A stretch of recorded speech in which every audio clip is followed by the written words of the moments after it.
سلطان عبد الحمید دوم عظیم سلطانوں میں سے آخر تھے۔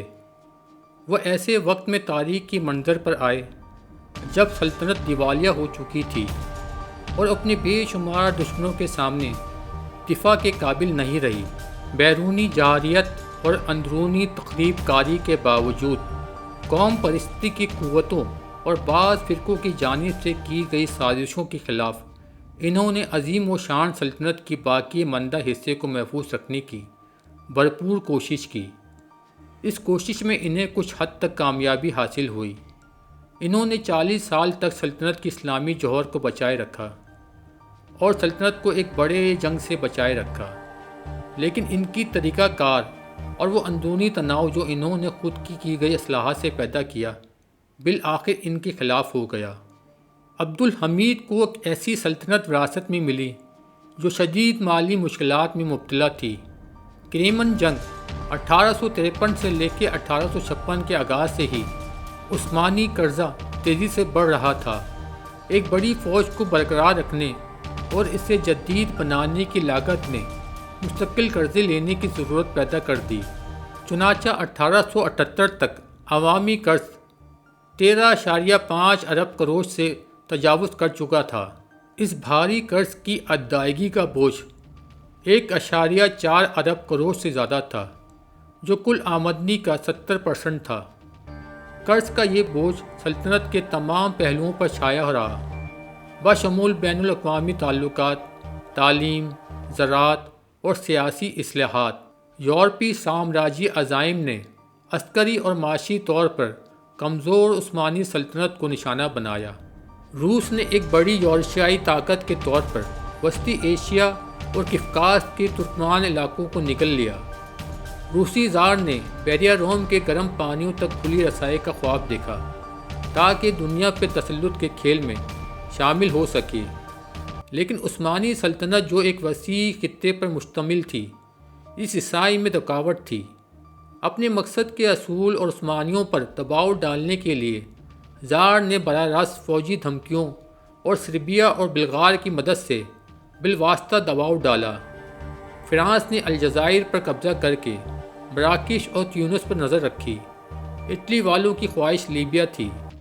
آسٹریا ہنگری کی سلطنت نے بوسنیا ہیزوگوینا پر نظریں جمائیں۔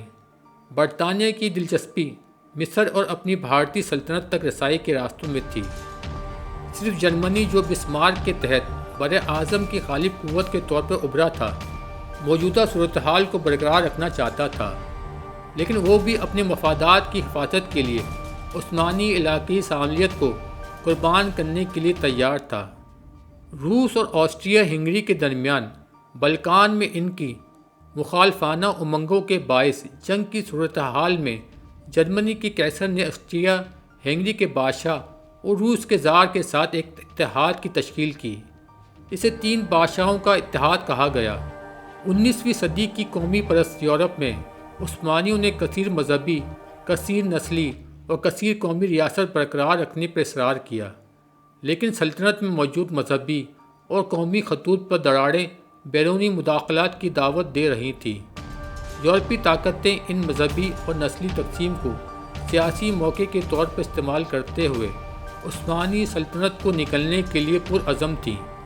ایک دیوالیہ عثمانی ریاست جسے زار نے یورپ کا بیمار آدمی برقرار رکھا تھا اپنی دفاع سے قاصر تھی اور مسلسل ایسی اتحادی تلاش کر رہی تھی جو اس کے علاقے سالمیت کی ضمانت دے سکے۔ اس مشکل حالات کے خلاف سلطان عبد الحمید نے سلطنت کو بچانے یا کم از کم اس کی اسلامی جوہر کو محفوظ رکھنے کے لیے جرأت مندانہ جدوجہد کی۔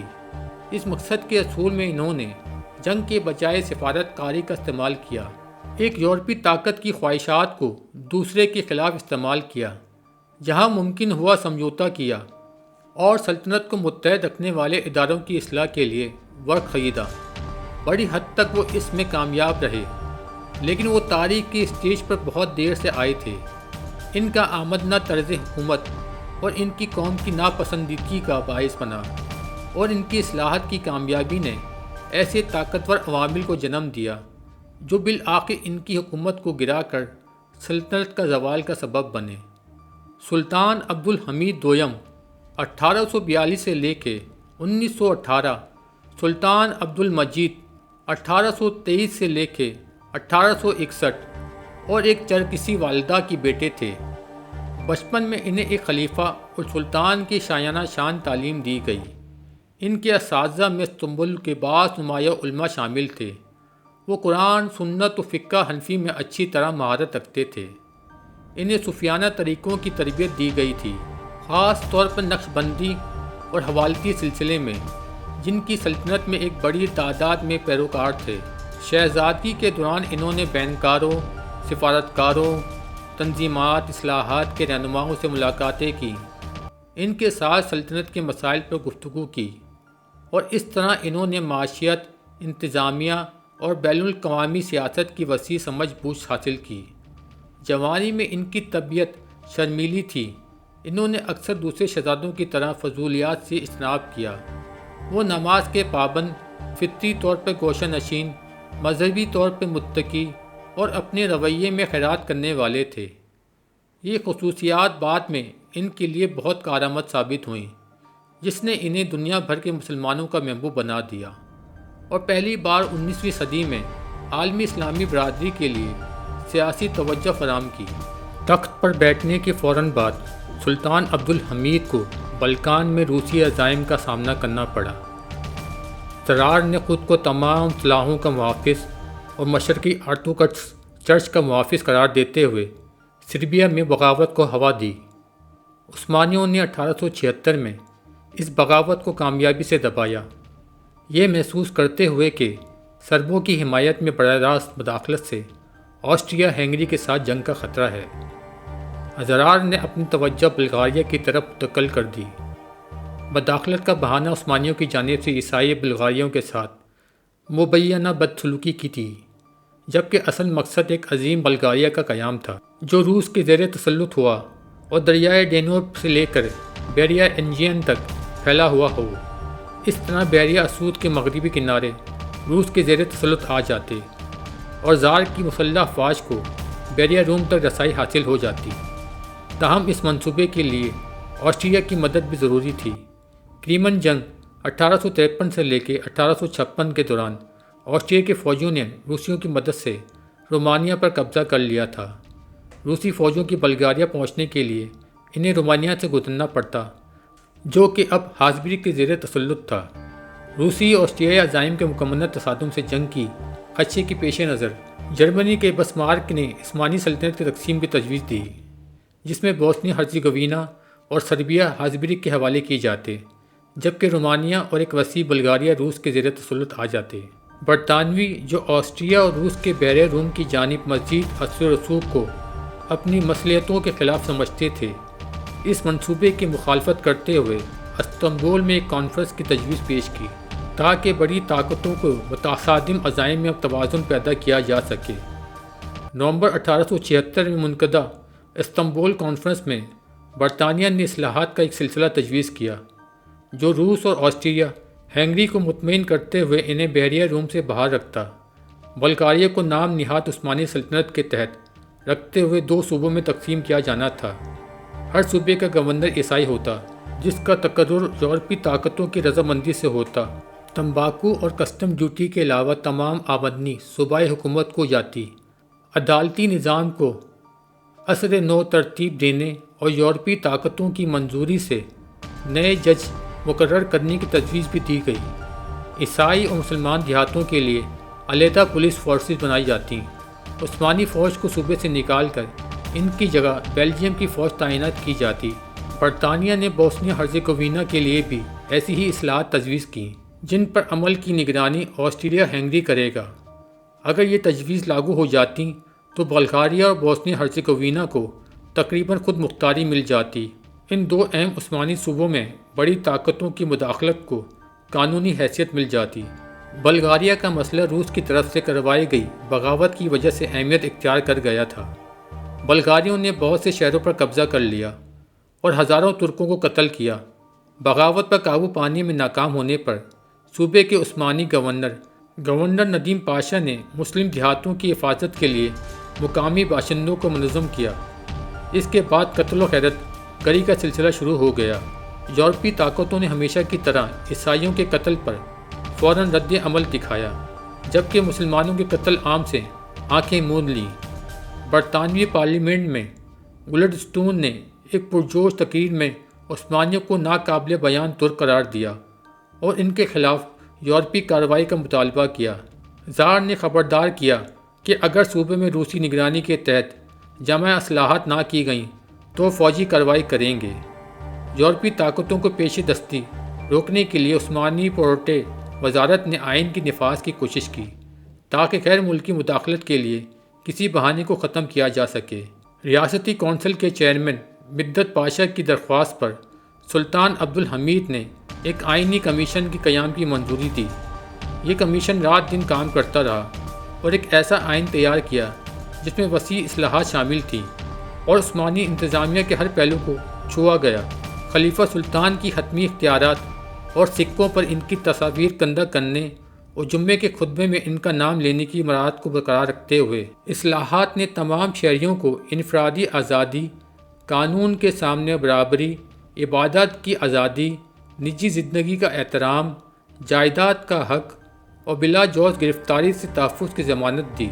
سرکاری ملازمتوں میں کوئی امتیاز نہیں ہوگا اور سول سروس میں میرٹ پر تقرری ہوگی۔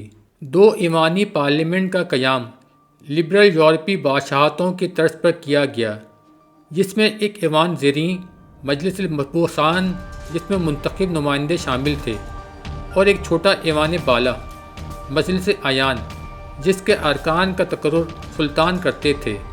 پارلیمنٹ کے اندر اظہار کی آزادی اور اراکین کی آراء پر قانونی تحفظ کو یقینی بنایا گیا۔ سلطان وزیر اعظم اور وزارتی کونسل کا تقرر کرتے تھے۔ وزیر اعظم بطور ریاست کا چیف ایگزیکٹو وزارتی میٹنگز کی صدارت کرتا اور ان کی سرگرمیوں کو مرتب کرتا۔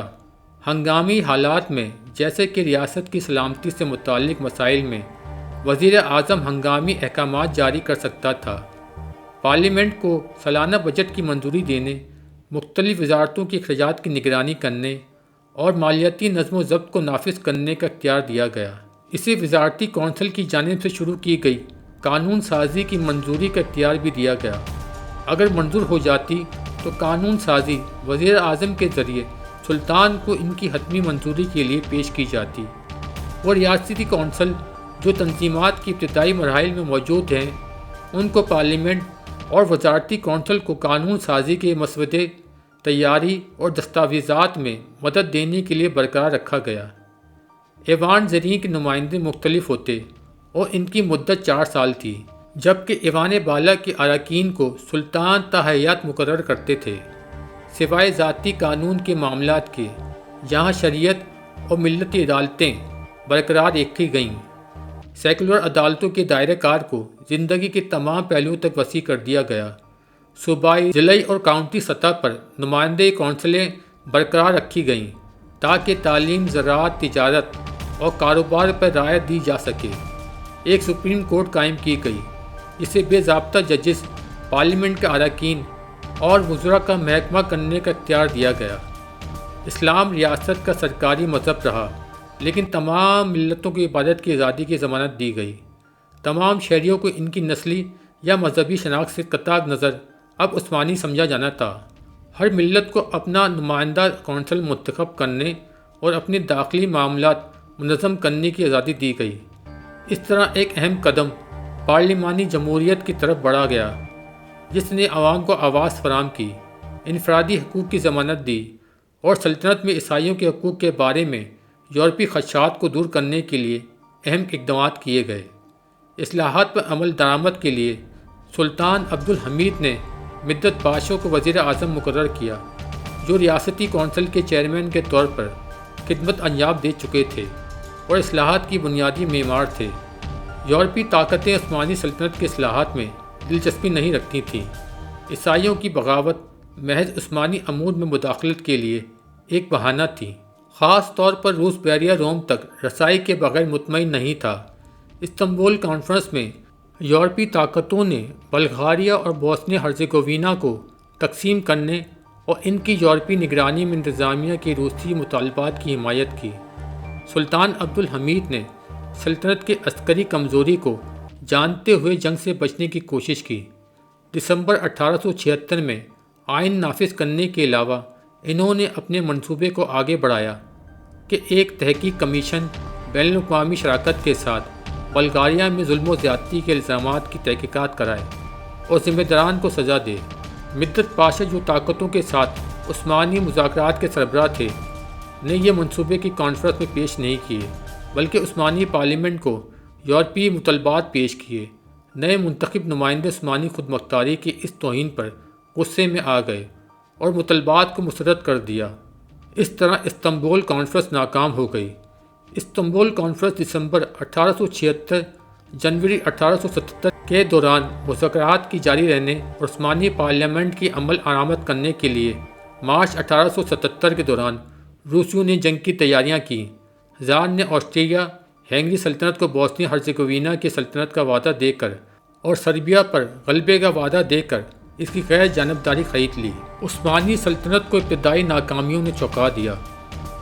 کورٹے نے پیرس معاہدے کی شرائط کے تحت یورپی طاقتوں سے اپیل کی کہ وہ روسیوں پر دباؤ ڈالیں تاکہ وہ پیچھے ہٹ جائیں۔ آسٹریا اور جرمنی کے جوابات غیر واضح تھے۔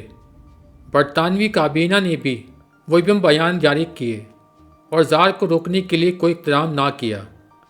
اسی دوران روسی جہاریت کا جواب دینا ضروری تھا۔ سلطان کا رد عمل اسلامی خصوصیات کا حامل تھا۔ انہوں نے توپ کاپی محل سے نبی کریم صلی اللہ علیہ وآلہ وسلم کی چادر نکالی، روس کے خلاف مذمت کو جہاد قرار دیا، خود کو غازی قرار دیا اور دنیا بھر کے مسلمانوں سے مدد کی اپیل کی۔ یہ طریقہ کار عبدالحمید کے دور میں بار بار دہرایا گیا۔ ترک، عرب اور البانوی عوام کا رد عمل زبردست تھا۔ لوگ جوگ در جوگ فوج میں شامل ہونے آئے۔ خواتین نے جنگی اخراجات کے لیے اپنے زیورات پیش کیے۔ سلطان نے دفاعی مہمات کے لیے بہترین دستیاب جنرلز کا انتخاب کیا۔ احمد مختار پاشا کو مشرقی افواج کا کمانڈر مقرر کیا گیا۔ مختار نے اپنی فوج کو دوبارہ منظم کیا جو مشرقی اضلاع میں بکھری ہوئی تھیں اور کارس میں روسی پیش قدمی کو روک دیا۔ مغربی محاذ پر سلیمان پاشا کو کمانڈر مقرر کیا گیا، جبکہ بلغاریہ کے دروں کا دفاع عثمان پاشا کو سونپا گیا۔ سلیمان نے سمندر کے ذریعے امدادی فوجیں الیگزینڈر پولس پہنچائیں۔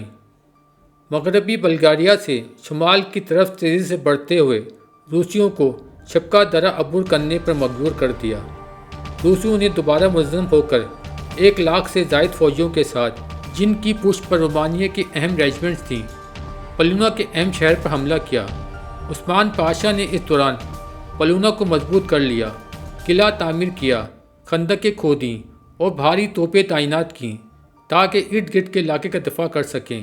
انہوں نے روسی اور رومانی فوجوں کے بار بار حملوں کو روکا اور اپنے ساتھیوں کی طرف سے یورپیوں کی ستائش اور ہم وطنوں کی شکر گزاری حاصل کی۔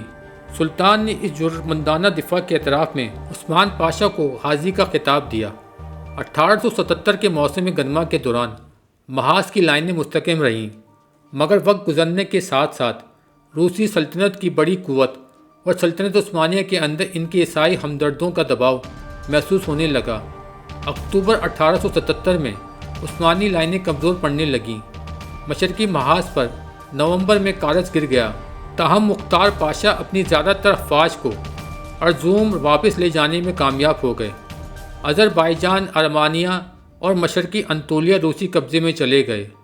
مغربی محاذ پر پلونا کا جرأت مندانہ دفاع جاری رہا۔ روسیوں نے شہر کو گھیرے میں لے لیا اور دفاعی فوجوں کو بھوک سے تنگ کرنے کی نیت سے رسد کے ذریعے کاٹ دیے۔ خوراک کی قلت اور سخت سردی کے باوجود عثمانی فوج نے استنبول سے نئی کمک کی امید پر ڈٹے رہے، لیکن روسیوں کا دباؤ بڑھتا گیا۔ دسمبر میں عثمان پاشا نے اپنے فوج کو لڑ کر باہر نکلنے کا حکم دیا۔ ہاتھا پائی میں 30,000 سے زائد عثمانی فوجی مارے گئے، ہزاروں مزید برفانی پہاڑی علاقے سے جان سے گئے۔ پلونا نے ہتھیار ڈال دیے۔ روسیوں اور ان کے ارمانی ساتھیوں نے شہر میں زندہ بچ جانے والوں کا قتل عام کر دیا۔ پلونا کے گرنے سے روسی افواج کی اکثریت کو جنوب کی طرف پیش قدمی کی اجازت مل گئی۔ صوفیہ، ادرانہ تیزی سے گرتے گئے۔ گرینڈ ڈیوک نیوکلس کی قیادت میں ایک دستہ استنبول کی مضافات تک پہنچ گیا۔ دارالحکومت جو پہلے ہی لاکھوں پناہ گزینوں سے بھرا ہوا تھا، حملے کے لیے تیار ہو گیا۔ روسی فوجوں کی استنبول کی طرف تیز پیش قدمی نے ویانا اور لندن میں خطرے کی گھنٹی بجا دی۔ اگر روسیوں نے سلطنت پر قبضہ کر لیا تو عثمانی یورپی بینکاروں کے قرضوں کی ادائیگی میں ناکام ہو جاتے۔ لندن کے مالیاتی منڈیوں میں خوف کی لہر دوڑ گئی۔ برطانوی حکومت نے اپنے مالی مفادات اور مصر میں اپنی سلطنت کے مفادات کو خطرے میں محسوس کرتے ہوئے روسیوں کو ایک سخت انتباہ جاری کیا کہ وہ بحیرہ مرمرا کی طرف نہ بڑھیں۔ ایک عاجز سلطان عبدالحمید نے ملکہ وکٹوریہ کو ایک جنگ بندی کا انتظام کرنے اور روسی قبضے کے خلاف بیمہ کے طور پر برطانوی بیرے کو استنبول میں لنگر انداز کرنے کی درخواست کی۔ زار جو ترکوں کے خلاف اپنی مہمات سے تھک چکا تھا، برطانیہ اور آسٹریا ہنگری کے ساتھ وسیع جنگ کرنے کی پوزیشن میں نہیں تھا۔ اس نے سلطان کو لکھا کہ روسیوں کا استنبول پر قبضہ کرنے کا کوئی ارادہ نہیں ہے۔ مارچ 1878 میں روسیوں اور عثمانیوں نے استنبول کے مضافات میں واقع ایک چھوٹے سے گاؤں سان اسٹینو میں ایک معاہدے پر دستخط کیے۔ اس کے مطابق عثمانیوں نے مشرق میں کارس، اردہان اور باتوم کے اضلاع روس کو دے دیے۔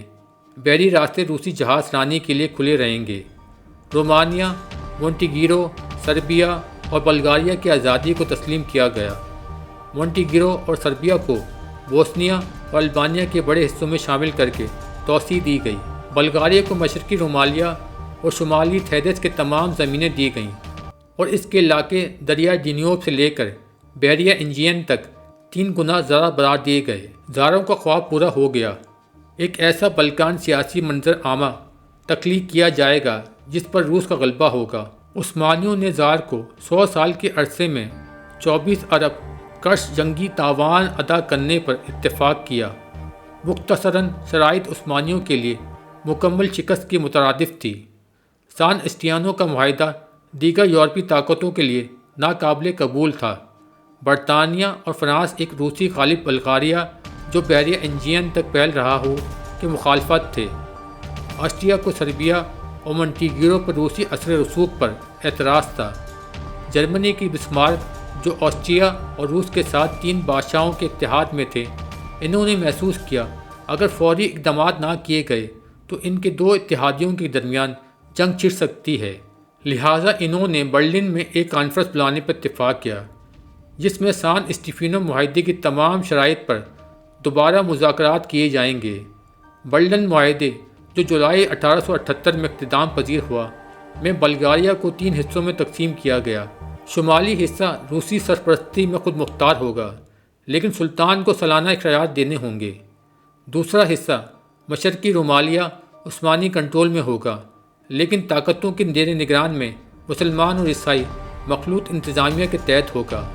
تیسرا حصہ تھیرس اور جنوبی رومالیہ پر مشتمل براہ راست عثمانی انتظامیہ کو واپس کر دیا گیا۔ بوسنیا ہرزیگووینا کو آسٹریائی کنٹرول میں دیا گیا۔ مونٹیگیرو اور سربیا کی آزادی کی تصدیق کی گئی۔ مستقبل میں پورٹے کے خلاف روسی عسکری دباؤ کے خطرے کے خلاف احتیاطی تدابیر کے طور پر برطانیہ نے قبرص پر قبضہ کر لیا۔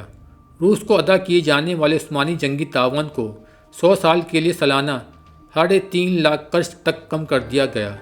اس طرح برلن کانفرنس نے یورپ میں سلطنت عثمانی کی قسمت کو مہر بند کر دیا، جس میں استنبول کو البانیہ سے جوڑنے کے لیے صرف ایک مختصر خطہ بچا۔ مشرق کی طرف عثمانیوں نے ارمانیہ اور آذربائیجان میں کئی اضلاع کھو دیے۔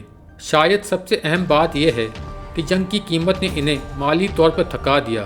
روس کو دیے جانے والے جنگی تاوان نے یورپی بینکاروں کو پہلے ہی بوجھل قرضوں کی ادائیگی میں مزید اضافہ کر دیا۔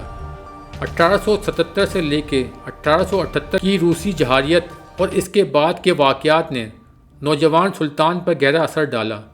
عبدالحمید نے یورپی علاقوں کو برقرار رکھنے کی بے فائدگی کا ادراک کیا جہاں عیسائی اکثریت میں تھے۔ ان کے عیسائی جاگیرداروں نے بغاوت کی تھی اور روسیوں کی مدد کی تھی۔ تنظیمہ کی اصلاحات اور نئی عثمانی پارلیمنٹ میں نمائندگی کے باوجود وہ اہم طاقتوں سے مایوس تھے جنہوں نے عثمانیوں کو اپنے معاہدوں کی شرائط کے باوجود دھوکہ دیا۔ یہ ظاہر ہوا اہم طاقتیں سلطنت عثمانیہ کے مکمل تحلیل چاہتی ہیں۔ یہ خدشات جلد ہی شمالی افریقہ میں فرانسیسی اور مصر میں برطانوی اقدامات سے درست ثابت ہوئے۔ جنگ نے لاکھوں مسلم پناہ گزینوں کو استنبول میں پناہ لینے پر مجبور کر دیا، جو روسی پیش قدمی کے بعد ہونے والے قتل عام سے بچ کر آئے تھے۔ اپنے سفر میں سب کچھ کھو دینے والے یہ پناہ گزین اپنے عیسائی ہمسایوں سے انتہائی نالاں تھے۔ ان عوامل نے سلطان کو یورپ سے منہ موڑنے اور اپنا دھیان مشرق وسطیٰ کی مسلم دنیا پر مسکور کرنے پر مجبور کر دیا۔ سلطان کے سامنے یہ سوال تھا، خلیفہ عیسائی یورپ سے بغیر ذلت کے کیسے الگ ہو سکتا ہے تاکہ سلطنت کا مسلم مرکز محفوظ رہے، مستقبل کے اسلامی سیاسی احیا کے لیے ایک مرکز فراہم کیا جا سکے۔ یہ عثمانیوں کے لیے ایک بنیادی تبدیلی تھی، جنہوں نے شام، مصر اور عرب تک پہنچنے سے پہلے ہی اپنے یورپی علاقے 1350 سے لے کے 1453 پر قبضہ کیا تھا۔ سلطان کا اسلامی مشرقی وسطیٰ کی طرف جھکاؤ تنظیمہ کی کثیر مذہبی عثمانیت کی طرف مرکزی رجحان کے برعکس تھا۔ اس نے عثمانی حکومت حلقوں میں ایک کشیدگی پیدا کر دی جو 20ویں صدی تک برقرار رہی۔ عثمانیت کو بلکان میں بڑھتی ہوئی قومیت کے رجحان سے بھی چیلنج کا سامنا تھا۔ اس نے سلطنت میں ایک دوسری کشیدگی کا عنصر متعارف کرایا۔ تیسرا کشیدگی کا عنصر روایت پسندی بمقابلہ جدیدیت تھا۔ سلطنت میں ایسے لوگ تھے، علماء اور قاضی، جو معاشرے اور ان کے اداروں کو ماضی سے بتدریج ترقی دینا چاہتے تھے، اور ایسے لوگ تھے زیادہ اسکالر تنظیمہ کے لوگ اور غیر مسلم ملتیں جو ایک زیادہ سیکولر نقطہ نظر چاہتے تھے۔ ان کشیدگیوں کو یورپی طاقتوں کے جاری سامراجی خواہشات نے اور زیادہ ہوا دی۔ سلطنت کو بچانے کے لیے سلطان ایک مرکزی نقطہ نظر سے سلطنت کی تیز رفتار جدیدت کا چاہتے تھے۔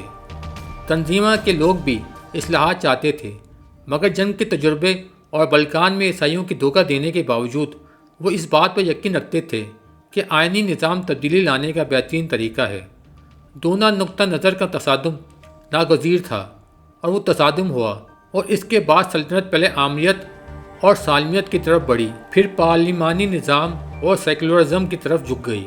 برلن معاہدے کی شرائط اور عثمانی خود مختاری کا احترام کرنے کے متعلق بڑی طاقتوں کے اداروں کا جلد ہی تیونس میں امتحان ہوا۔ تیونس کے ارد گرد شمالی افریقی علاقے طویل عرصے سے مقامی بیگوں کے زیر کنٹرول تھے۔ عثمانیوں نے صوبائی گورنر اور فوجی دستوں کے ذریعے بیگوں پر نام نہاد کنٹرول برقرار رکھا ہوا تھا۔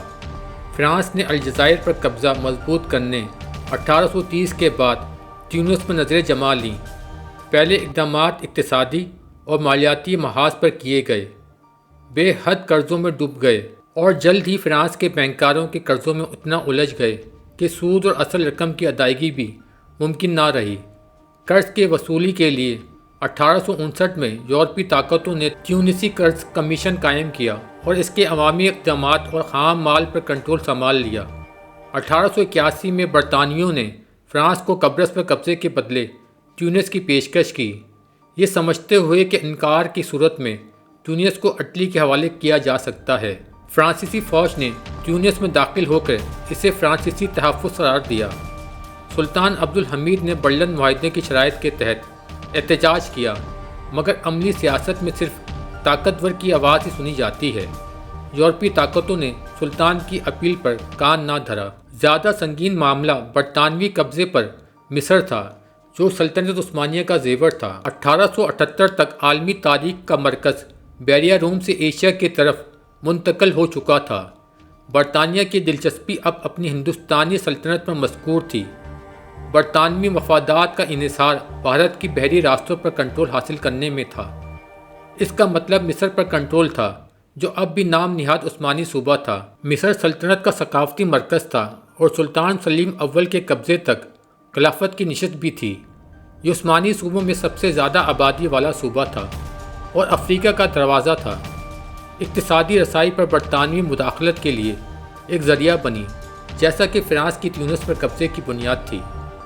مصر کے خودیوں سعید اور اسماعیل نے سوئس نہر کی تعمیر اور اپنی عیش و عشرت کے لیے بڑے قرضے لیے۔ 1875 تک قرض 10 کروڑ برطانوی پاؤنڈ تک بڑھ گیا، اور تمام مصری آمدنی کی 2/3 قرض کی ادائیگی میں خرچ ہو رہا تھا۔ مصر کی مالی حالت عثمانی سلطنت کی مالی حالت کا آئینہ تھی۔ جب مصری قرضوں کی ادائیگی میں ناکام رہے تو یورپی طاقتوں نے مصری قرض کمیشن تشکیل دیا اور مخصوص آمدنیوں کو مضبوط کرنے کا اختیار حاصل کر لیا۔ اس پر عمل درآمد یقینی بنانے کے لیے طاقتوں نے ایک آرمیانی قوم پرست کو مصر کا وزیر اعظم مقرر کیا، جبکہ ایک انگریز کو وزیر خزانہ اور ایک فرانسیسی کو وزیر تعمیرات بنا دیا گیا۔ مصری قرض کمیشن کی شرائط کا مطلب مصری خود مختاری کا مؤثر طور پر یورپیوں کے سامنے سرکنڈر تھا، جس نے عوام پر اضطراب پیدا کر دیا۔ عوامی ناراضگی کی لہر پر سوار ہو کر مصری فوج کے کچھ افسروں نے خدیوں کو وزارت میں غیر ملکیوں کو نکالنے اور ان کی جگہ مصریوں کو تعینات کرنے پر مجبور کر دیا۔ جب خدیوں نے غیر ملکیوں کو برطرف کیا تو برطانوی اور فرانسیسیوں نے خودیو اسماعیل کو اس کے بیٹے توفیق سے بدلنے کا مطالبہ کیا، جو زیادہ مطیع اور برطانوی فرانسیسی شرائط کو قبول کرنے کے لیے تیار تھا۔ تاہم چونکہ مصر تکنیکی طور پر عثمانی صوبہ تھا، اس لیے خدیوں کو برطرف کرنے کے لیے استنبول میں سلطان کی اجازت ضروری تھی۔ سلطان عبدالحمید نے پہلے تو تثبت کا مظاہرہ کیا، لیکن اس کے پاس کوئی اور راستہ نہیں تھا۔ اسماعیل کو برطرف کر کے توفیق کو مقرر کر دیا گیا۔ سلطان نے یورپی طاقتوں کے ساتھ مالی معاملات پر بات چیت کرنے کے لیے قاہرہ میں ایک وفد بھیجا۔ مذاکرات جاری تھے کہ برطانوی اور فرانسیسی بحری جہازوں نے مذاکرات کرنے والوں پر دباؤ ڈالنے کے لیے اسکندریہ کے ساحل پر ڈیرا ڈال دیا۔ یہ جلتی پر تیل کا کام تھا۔ مصری قوم پرست جذبات بھڑک اٹھے اور عوامی تشدد میں کئی غیر ملکی ہلاک ہو گئے۔ یہ وہ بہانہ تھا جس کا برطانوی انتظار کر رہے تھے۔ یورپی باشندوں کی زندگیوں کے تحفظ کے بہانے سے برطانوی بحریہ نے غیر محفوظ شہر اسکندریہ پر بمباری کی، جس میں سینکڑوں لوگ مارے گئے۔ فرانسیسیوں نے جو شروع میں مصر کے خلاف فوجی کارروائی کا مطالبہ کر رہے تھے، اس خدشے سے علیحدگی اختیار کر لی کہ مشترکہ حملے سے مصر میں برطانیہ کو برتری ملے گی۔ اس سے بے نیاز ایک برطانوی فوج نے سکندریہ پر قبضہ کرنے کے بعد قاہرہ کی طرف پیش قدمی کی۔ 3 ستمبر 1882 کو قوم پرست مصری فوجیوں نے تل الکبیر کے جنگ میں حملہ واروں کا سامنا کیا، مگر شکست کھا گئے۔ 4 دن بعد برطانوی فوج قاہرہ میں داخل ہو چکی تھی۔ تیونس کا فرانس کے ہاتھوں اور مصر کا برطانیہ کے ہاتھوں کھو دینا اس بات کی علامت تھا کہ اب عثمانی سلطنت صرف ایک ایشیائی ریاست رہ گئی تھی، جس میں ان کا انطولائی مرکز اور شام، عراق اور عرب کے صوبے شامل تھے۔ روس کے ساتھ جنگ اور مصر اور تیونس کا نقصان سلطنت کو اس کی 60% سے زیادہ آبادی سے محروم کر چکا تھا۔ بلکان سے بڑی تعداد میں مسلم پناہ گزین آئے۔ یہ پناہ گزین جو سب کچھ کھو چکے تھے، عیسائیوں کے خلاف سخت ناپسندیدگی رکھتے تھے اور روس کے خلاف اپنی جدوجہد جاری رکھنے کا پختہ عزم کر رکھا تھا۔ عالمی سطح پر مسلمانوں میں احیائی جذبے کا بڑھتا ہوا اظہار تھا، جس کا سب سے زیادہ اثر سوڈان کے مہدی 1884 کی صورت میں نظر آیا۔ مغرب میں تیجانیہ تحریک اور لیبیا میں سوناسیہ تحریک نے شمالی افریقہ کے مسلمانوں میں مذہبی جذبے کو بڑھایا۔ افغانستان اور وسطی ایشیا میں جمال الدین افغانی کی تقاریر نے اسلامی اتحاد کے جذبات کو بیدار کیا۔ روسی جہالیت کے خلاف مذمت نقش بندی صوفی سلسلے کی قیادت میں تھی۔ شیخ شامل کی گرفتاری 1854 کے بعد تحریک زیر زمین چلی گئی، مگر روسی حکمرانی کے خلاف مخالفت جاری رہی۔ چوتھی وجہ سلطنت کی عوامی قرضوں اور مرات کے ذریعے معاشی استحصال کے خلاف عوامی غم و غصہ تھا۔ یہ عوامی قرضے باہری رعایتوں پہ لیے گئے تھے، جس نے عثمانیوں کی کمر توڑ دی، اور بعض اوقات تمام آمدنی کا 80% ان قرضوں کی ادائیگیوں میں چلا جاتا۔ مرات کا استعمال یورپی مصنوعات کے لیے منافع بخش تجارتی شرائط حاصل کرنے کے لیے کیا گیا۔ کمزور عثمانی صنعتیں یورپی مصنوعات کا مقابلہ نہ کر سکیں، جس کے باعث سلطنت بنیادی طور پر یورپ کو خام مال فراہم کرنے والی معیشت بن گئی، جبکہ خود مغربی یورپ اور امریکہ کی بنی ہوئی اشیاء کا استعمال کرتی رہی۔ آخرکار نو آبادیاتی نظام کے فروغ کے ساتھ اسلامی دنیا کے وسیع علاقے یورپی تسلط میں آ گئے۔ شمالی افریقہ میں فرانس، وسطی ایشیا میں روس، ہندوستان میں برطانیہ اور بوسنیا میں آسٹریا ہنگری نے بڑی مسلم آبادیوں کو اپنی حکمرانی کے تحت کر لیا تھا۔ ان طاقتوں کو اپنی مسلم عوام کی طرف سے ویسی ہی کمزوری کا سامنا تھا جیسا کہ عثمانیوں کو اپنی مسیح رعایت کے حوالے سے تھا۔ عثمانی سلطان اسلام کا خلیفہ بھی تھا اور اسلامی مذہبی سیاسی مقام میں اس کی حیثیت ویسی ہی تھی جیسا کہ روم میں پوپ کی رومن کیتھولک مسیحیوں کے لیے۔ اس حیثیت کو عیسائی یورپی طاقتوں پر دباؤ ڈالنے کے لیے استعمال کیا جا سکتا تھا تاکہ وہ آخری آزاد اسلامی ریاست سے باز رہیں۔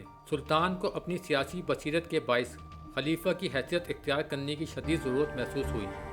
عبدالحمید نے نہ صرف سلطنت کے مسلمانوں کو بلکہ ہندوستان و وسطی ایشیا کے مسلمانوں کے ساتھ بھی قریبی تعلقات بنانے کی کوشش کی۔ انہوں نے بطور خلیفہ بلقان میں اہم مذہبی عہدوں پر تقرری کے اپنے حق کا استعمال کیا۔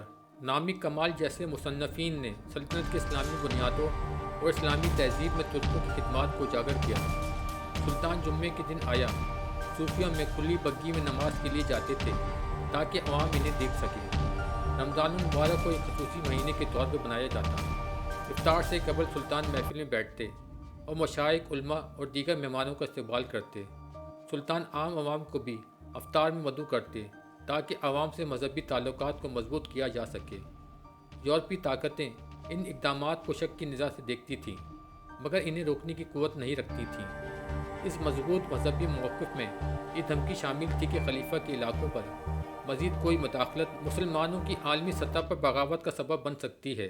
جہاں بھی مسلمانوں کو نقصان پہنچتا، چاہے وہ روس ہو، برطانوی ہندوستان یا فرانسیسی افریقہ، سلطان اس سے متعلقہ طاقت کو احتجاجی نوٹ بھیجتے اور یوں مسلمانوں کی عزت و محبت حاصل کرتے۔ برطانوی حکام ہندوستان میں مسلمانوں کی بڑی تعداد کی وجہ سے خاص طور پر فکر مند تھے اور انہوں نے اپنی طرف سے عثمانی سلطنت کے دوست اور محافظ کی حیثیت سے خود کو پیش کرنے کی کوشش کی۔ سلطان نے دنیا بھر سے مسلمان رہنماؤں کا استقبال کیا اور انہیں ریاست کی سربراہوں کی طرح عزت دی۔ انہی مہمانوں میں سے ایک افغان مسلح جمال الدین افغانی تھے جو مسلم دنیا میں سیاسی اور ثقافتی اعتبار کو فروغ دینے کے لیے کوشاں تھے۔ مذہبی جوش و خروش بڑھا اور سلطان نے عالمی سطح پر علماء کی حمایت حاصل کر لی۔ اپنی رعایا اور دنیا بھر کے مسلمانوں کی نظروں میں اپنی حیثیت قائم کی۔ دنیا بھر کے مسلمان دینی امور سے لے کر ٹوپی پہننے جیسے امور میں بھی ان سے رہنمائی حاصل کرتے تھے۔ اس مضبوط مذہبی موقف کا فائدہ یہ ہوا کہ اس نے یورپی طاقتوں کو ایک چوتھائی صدی تک عدم توازن میں رکھا۔ سلطنت نسبتی امن میں تھی۔ یورپی طاقتیں فوجی قبضے اور نو آبادیاتی حکمرانی کے بجائے اقتصادی فوائد، خام مال اور منڈیوں کے لیے آپس میں مسابقت پر کنا ہو گئیں۔ یورپی طاقتیں فوجی قبضے اور نو آبادیاتی حکمرانی کے بجائے اقتصادی فوائد، خام مال اور منڈیوں کے لیے آپس میں مسابقت پر کانا ہو گئیں۔ اس پان اسلامک جھکاؤ کی قیمت یہ تھی کہ اس نے سلطنت کی کثیر المذہبی ریاست ہونے کا جو بھی تاثر تھا اسے ختم کر دیا۔ عیسائی اقلیتوں کی بے اطمینانی میں اضافہ ہوا۔ باوجود اس کے تنظیمات کی اصلاحات نے ان ملتوں کے لیے مساوی مواقع فراہم کیے۔ سلطان عبدالحمید اس بات پر قائل تھے کہ سلطنت کو جدید بنانے کا واحد راستہ ایک مرکزی نظام ہے جس کی سربراہی وہ خود کریں گے۔ یہ یقین ان کی حکمرانی کے پہلے 2 سالوں کے واقعات سے مزید مضبوط ہوا۔ انہیں اس وقت مایوسی کا سامنا کرنا پڑا جب برینڈر وزیر مدت بادشاہ، جو عثمانی پارلیمنٹ کے بانی سمجھے جاتے تھے، نے 1876 کے استنبول کانفرنس میں مذاکرات کو سنبھالنے میں ناکامی کا مظاہرہ کیا۔ مدت پاشا نے اپنی یورپی طاقتوں کے تجربے کی وجہ سے سخت موقف اختیار کیا، جبکہ سلطان اس بات کے حق میں تھے کہ مذاکرات جاری رکھی جائیں اور مصالحت کی راہ نکالی جائے۔ کانفرنس کی ناکامی کے بعد روسی حملے اور ایک شرمناک شکست کا سامنا ہوا۔ مزید برآں پارلیمنٹ کے سیاستدان اپنی سیاسی مفادات کے فروغ میں زیادہ دلچسپی رکھتے تھے، بجائے اس کے کہ سلطنت کے فوری مسائل کا حل تلاش کرتے۔ عیسائی قوم پرستوں نے پارلیمنٹ کا فورم اپنے علاقے کی خود مختاری یا آزادی کے مطالبات کو اجاگر کرنے کے لیے استعمال کیا۔ جنوری 1878 میں جب روسی فوج استنبول کے قریب تھی، سلطان نے پارلیمنٹ سے مشورہ طلب کیا۔ برطانوی بیڑے کو استنبول کی بندرگاہ میں روسی قبضے کے خلاف حفاظتی اقدام کے طور پر مدعو کیا جائے۔ مشورے کے بجائے سلطان کو عام شہریوں کی طرف سے جنگ کے دوران اقدامات پر لیکچرز ملے۔ مایوس سلطان نے بیوروکریسی پر سے اعتماد کھو دیا اور نتیجاً اخذ کیا کہ سلطنت ابھی پارلیمانی جمہوریت کے لیے تیار نہیں تھی اور سلطنت کی بقا کا بہترین موقع مرکزی نظام میں تھا جو کہ ان کی قیادت میں ہو۔ فروری 1878 میں انہوں نے آئین کی دفعات کے مطابق پارلیمنٹ کو تحلیل کر دیا اور تمام اختیارات براہ راست خود سنبھال لیے۔ پارلیمانی حکمرانی کے متبادل کے طور پر ایک انتہائی مرکزی نظام سامنے آیا جس کا مرکز محل تھا۔ سلطان ہی اقتدار اور اختیار کا محور تھے۔ نظام میں بیوروکریسی اور سلطان کے درمیان واسطے یا مابین کی ضرورت تھی۔ سلطان نے ایک ایسا ماڈل اختیار کیا جو کہ ابتدائی اسلامک سلطنتوں میں پروان چڑھا، جیسے کہ پہلے خلفاء نے حجاب کو اپنے اور عوام کے درمیان فیصلہ قائم کرنے کے لیے استعمال کیا تھا، ویسے ہی سلطان عبدالحمید نے مابین واسطے کو اپنی خواہشات کو سرکاری افسران تک پہنچانے کے لیے استعمال کیا۔ مابین کا مطلب درمیان ہوتا ہے۔ یہ حجاج کی مانند تھے جو کہ پہلے ادوار میں خلفاء اور سلاطین کو عوام سے علیحدہ رکھتے تھے۔ سب سے اہم مابین اور سلطان کے عملے کی چیف آف سٹاف کو مابین مشیر کہا جاتا تھا۔ 1878 سے لے کے 1897 تک سب سے اہم مابین اور سلطان کے عملے کے چیف آف سٹاف کو مابین مشیر کہا جاتا تھا۔ 1878 سے لے کے 1897 تک یہ عہدہ غازی عثمان پاشا کے پاس تھا۔ کلونہ کی جنگ 1877 میں نمایاں خدمات انجام دی اور سلطان کا احترام اور اعتماد حاصل کیا۔ وہ ایک ممتاز جنرل تھے۔ غازی عثمان پاشا فوج اور خارجی امور کے معاملات میں سلطان پر اثر انداز تھے۔ مابین مشیر نجی کونسل کی صدارت کرتے تھے جو ریٹائرڈ فوجی افسران اور اعلیٰ درجے کے بیوروکریٹس پر مشتمل ہوتی تھی جو اہم امور پر سلطان کو مشورہ دیتے تھے۔ سلطان کے قریب ترین عہدے داروں میں سے ایک کاتب تھا جو سلطان کے احکامات کو بیوروکریسی تک پہنچاتا اور اس عمل میں سلطان کو بھی متاثر کرتا۔ حرم کی اپنی حیثیت تھی اور اس کا اثر سلطان پر چیف خواجہ سراء آغا کے ذریعے ہوتا تھا۔ یہ تین عہدے سلطان اور بیرونی دنیا کے درمیان بنیادی مابین تھے۔ سلطان عبدالحمید نے اپنے تمام مقرر کردہ افراد اور ریاست کے وسیع بیوروکریسی پر ایک مؤثر پولیس اور جاسوسی نیٹ ورک کے ذریعے گہری نظر رکھتے تھے۔ پولیس کی افعال مرکزیت میں تھے اور محکمہ نہ صرف قانون اور تربیت کو برقرار رکھنے کا اختیار رکھتا تھا بلکہ مسافروں، پریس اور مصنفین پر نگرانی بھی کرتا تھا۔ سلطان نے سلطنت میں ہونے والی سب سے چھوٹی سرگرمی سے آگاہ رہنے کے لیے پولیس وزارت کو صرف اپنے سب سے زیادہ قابل اعتماد لوگوں کے حوالے کیا۔ اس کے علاوہ مختلف مشیر ذاتی مالیات اور خارجہ امور میں ان کی معاونت کرتے تھے۔ انتظامیہ، قانون ساز اور عدلیہ کے افعال کو عظیم وزیر کے دفتر میں یکجا کیا گیا تھا۔ عظیم وزیر ریاست کے امور اور وزارتوں کے کام کو ہم آہنگ کرنے کے لیے ذمہ دار تھے۔ عظیم وزیر وزیرانہ اجلاسوں کی صدارت کرتا تھا اور سلطان کے ذریعے قائم کردہ اہم کمیشنوں کی سربراہی کرتا تھا، جیسے پناہ گزینوں کا کمیشن۔ اہم وزارتوں میں وزارت داخلہ، وزارت خارجہ، وزارت جنگ، وزارت انصاف، وزارت خزانہ، وزارت تعلیم، وزارت اوقاف اور وزارت عوامی کام شامل تھے۔ ریاست کی قانون سازی بازو ریاستی کونسل عظیم وزیر کے ذریعے کام کرتا تھا، جیسا کہ وزارت انصاف جو دینوی عدالتوں کی نگرانی کرتی تھی۔ سلطان عبدالحمید کے عہد میں عظیم وزیروں میں سب سے کامیاب وزیر محمد سید پاشا تھے۔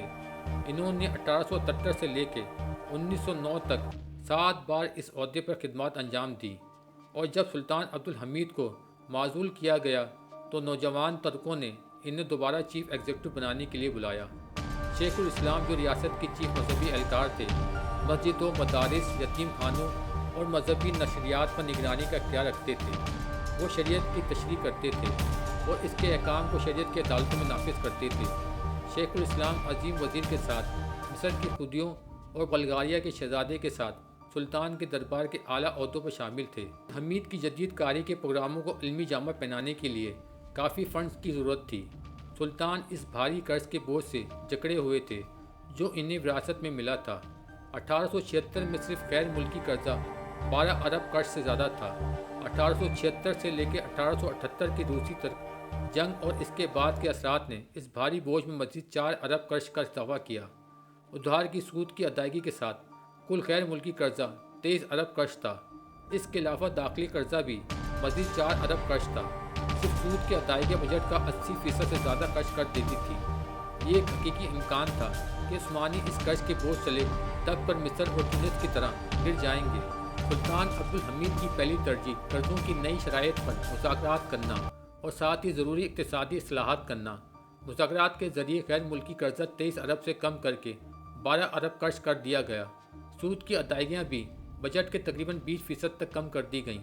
اس کے بدلے میں تمباکو، روئی، ریشم، نمک، دستاویزات کی فیس اور بلغاریہ، مونٹیگیرو، قبرص اور یونان سے ڈیریویٹوز سے حاصل ہونے والی خاص آمدنی کو ایک عوامی قرض کمیشن کے حوالے کر دیا گیا، جس میں یورپی طاقتوں کے نمائندے اور عثمانی افسران شامل تھے۔ کھوئی ہوئی آمدنی کی تلافی کے لیے سلطان نے وسیع اقتصادی اصلاحات کا آغاز کیا۔ انہوں نے بجٹ سازی کا عمل متعارف کرایا اور ایک آڈٹ محکمہ قائم کیا۔ محکمہ کے سربراہوں کو اپنے بجٹ کو کم کرنے کی ترغیب دی گئی۔ سلطان نے اپنی ذاتی اخراجات کو بجٹ سے ہٹا کر اپنے وسائل سے پورا کیا۔ شہزادوں کی ذاتی دولت میں کمی کی گئی۔ آمدنی بڑھانے کے لیے زراعت اور صنعتی کاری کے لیے حوصلہ افزائی کی گئی۔ کسانوں کو کم شرح سود پر قرض دینے کے لیے ایک زرعی بینک قائم کیا گیا۔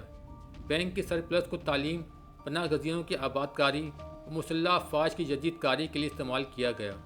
غیر ملکی سرمایہ کاری کو ریلوے، ٹیلی گراف لائنوں اور ریشم، تمباکو اور کپڑے کی پروسیسنگ فیکٹریوں کی تعمیر کے لیے فروغ دیا گیا۔ حجاز ریلوے، جو دمشق کو مدینہ سے جوڑتا تھا، مکمل طور پر مقامی فنڈز اور دنیا بھر کے مسلمانوں کے عطیات سے تعمیر کیا گیا، جس سے مشرقی بحر روم کے علاقوں سے مکہ اور مدینہ جانے والے حاجین کی نقل و حرکت میں آسانی ہوئی۔ ان اصلاحات کا نتیجہ یہ نکلا کہ سلطان نے قرضوں کی ادائیگیاں بجٹ کے تقریباً 7% تک محدود رکھنے میں کامیابی حاصل کی، جبکہ 1878 سے لے کے 1908 تک اپنی حکمرانی کے آخری سال میں آمدنی میں تقریباً 40% اضافہ کیا۔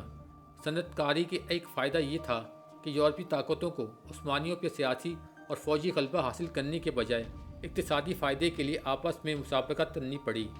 مسلح افواج کی ضروریات اور ایک شہری بیوروکریسی کو جو وسیع سلطنت کا انتظام کرے، ایک مؤثر اور تربیت یافتہ ورک فورس کی ضرورت تھی۔ سلطان عبدالحمید جانتے تھے کہ عثمانی مغرب کے ساتھ مقابلہ نہیں کر سکتے جب تک کہ تعلیمی نظام کو اصلاحات اور توسیع نہ دی جائے، لہذا تعلیم کو سب سے زیادہ ترجیح دی گئی۔ سلطان نے اس بات کو یقینی بنایا کہ تنظیمات کے دوران شروع ہونے والی تعلیم کی اصلاحات ان کی حکمرانی میں مکمل ہوگی۔ چونکہ قرض کا بوجھ بہت زیادہ تھا، سلطان نے اپنی ذاتی وسائل سے مسلمانوں کے لیے دینی مدارس کے معیار کو اپ ڈیٹ کیا۔ ان کی نصاب میں طبیعیات اور ریاضی کی تعلیم شامل کی۔ ملیت کے اسکولوں اور غیر ملکیوں کے چلائے ہوئے مشنری اسکولوں میں بھی طلبہ کی تعداد میں اسی طرح کا اضافہ ہوا۔ زرعی پیداوار پر 39% اضافی ٹیکس عائد کیا گیا، جس سے حاصل ہونے والی آمدنی کا 2/3 حصہ زرعی پیداوار پر 39% اضافی ٹیکس عائد کیا گیا، جس سے حاصل ہونے والی آمدنی کا 2/3 حصہ زرعی اصلاحات اور باقی 1/3 حصہ عوامی تعلیم کے لیے مختص کیا گیا۔ فوجی رسیدیہ اسکولوں میں داخلے پر خاطر خواہ اضافہ کیا گیا۔ فوج نے تکنیکی تعلیم کی معیار کو بہتر بنانے میں سب سے آگے قدم اٹھایا۔